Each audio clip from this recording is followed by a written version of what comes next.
Hoje vamos falar sobre um dos países mais supersticiosos e com uma cultura rica, que é o Japão. Ele se encontra entre o terceiro lugar de países mais desenvolvidos socialmente e economicamente. Os japoneses são pessoas muito supersticiosas e, devido a isso, seu folclore e suas lendas são muito ricas. Vou falar sobre duas figuras mais reconhecidas no folclore pelos japoneses. O primeiro chama-se Kappa. É uma criatura que lembra uma tartaruga que anda em pé. Tem a altura de uma criança e no topo de sua cabeça tem um buraco, formando uma espécie de pires, onde se acumula água que é essencial para a sobrevivência dele. Sem isso ele não vive. Então, caso ele derrame a água que fique ali ou seque, ele morre. Ele costuma residir em rios e lagos, onde tem mar, e fica por lá para caçar crianças, puxando elas para o fundo do rio quando aparecer. Também destrói plantação, assusta cavalo, mas nem todos são maldosos. Os outros ajudam os camponeses em suas plantações. Para os japoneses, o Kappa não é somente uma lenda, ele realmente existe, e levam isso muito a sério, colocando até placas de perigos para as crianças que vão aos lagos e os rios. Já foi até lançado em um jornal um avistamento de Kappa. A segunda figura mais reconhecida do folclore chama-se Hanya, que é uma máscara muito usada no Japão. Tem um aspecto que parece um demônio, tem chifres e dentes pontudos. Muitos aqui no Brasil acham que a máscara e a imagem se trata de um demônio, porém ela é uma representação de mistura de paixão, ciúme e ódio. Então eles retratam na máscara o quanto isso afeta e transformam a pessoa. Aí no Japão usam ela para afugentar maus espíritos.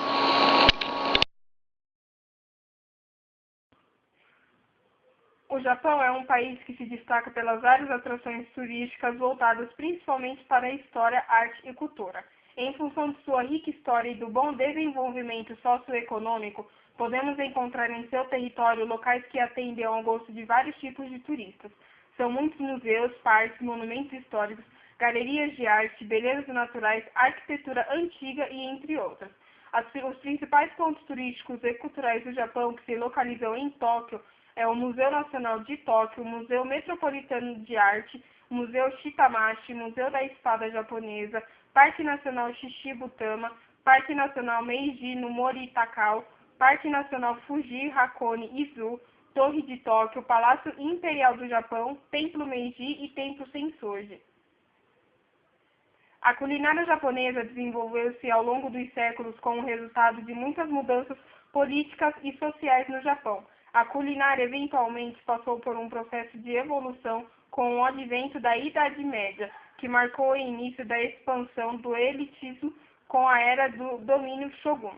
No começo da era moderna, mudanças significantes ocorreram, resultando na introdução de elementos de culturas não japonesas, principalmente da cultura ocidental no Japão.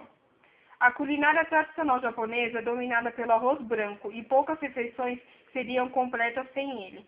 Qualquer outro prato servido durante uma refeição, peixe, carne, legumes, conservas, é considerado como um acompanhamento, conhecido como okazu. É utilizado um tipo de talher diferente, denominado hashi. O originário da China consiste em 2 pequenos bastões de madeira, plástico ou metal. As refeições tradicionais recebem seu nome de acordo com o número de acompanhamentos que vem junto do arroz e da sopa. A refeição japonesa mais simples, por exemplo, consiste de ichigo e sai, uma sopa, um acompanhamento, ou refeição de um prato.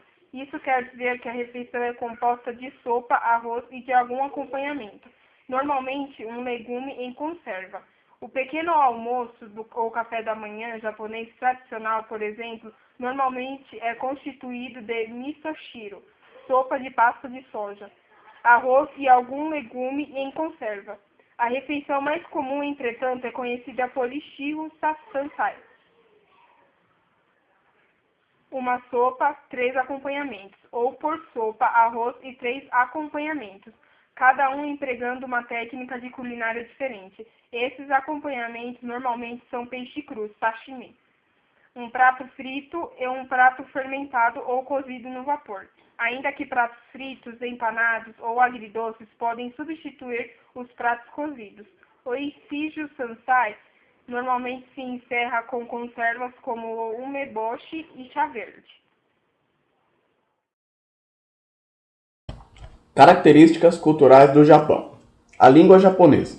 A língua japonesa sempre ocupou importante espaço na cultura japonesa, falada principalmente no Japão, mas também em algumas comunidades de imigrantes japoneses pelo mundo. O japonês é escrito com uma combinação de 3 diferentes tipos: caracteres chineses kanji e 2 alfabetos silábicos, hiragana e katakana. A pintura. A pintura é uma arte respeitada no Japão há muito tempo. O pincel é um instrumento de escrita tradicional, por isso é natural seu uso como ferramenta artística. Caligrafia. A arte caligráfica costuma ser muito esotérica para as exposições do Ocidente. Entretanto, nos países do leste asiático, a produção gráfica de um texto é vista como forma de arte tradicional. Essa forma de caligrafia é conhecida como Shodo, ou como Shuji. Arquitetura. Originalmente muito influenciada pela arquitetura chinesa, ela desenvolveu muitos aspectos e diferenças. Exemplos de arquitetura tradicional podem ser vistos em templos, santuários shintoístas e castelos japoneses. Alguns arquitetos modernos são conhecidos por misturarem influências arquitetônicas do Japão tradicional com ocidentais. Vestuário. O vestuário japonês distingue o Japão de todos os outros países do mundo. A palavra japonesa kimono significa algo que alguém veste, e ela é a roupa tradicional do Japão. O hapi é outro tipo tradicional de vestuário. Ele é um casaco de manga curta, que é normalmente desenhado com o símbolo da família. Culinária. A culinária tradicional japonesa é dominada pelo arroz branco. Qualquer outro prato servido durante uma refeição é considerado como um acompanhamento, conhecido como ozaku. É utilizado um tipo de talher diferente, denominado hashi. Consiste em 2 pequenos bastões de madeira, plástico ou metal. Estes acompanhamentos normalmente são peixe cru, sashimi, um prato frito e um prato fermentado ou cozido no vapor. Como o Japão é uma nação insular, o seu povo consome muitos frutos do mar, além de peixe e outros produtos marinhos, como algas. Olá pessoal, primeiramente, as relações comerciais com os japoneses são marcadas pela longa negociação. Paciência e bom modo são fundamentais e, para se ter mais chances de sucesso, vale a pena agir de acordo com as expectativas dos japoneses. Aqui vão algumas dicas. Mesmo no calor, evite se vestir de modo muito informal. Chegue às reuniões no horário marcado ou um pouco antes.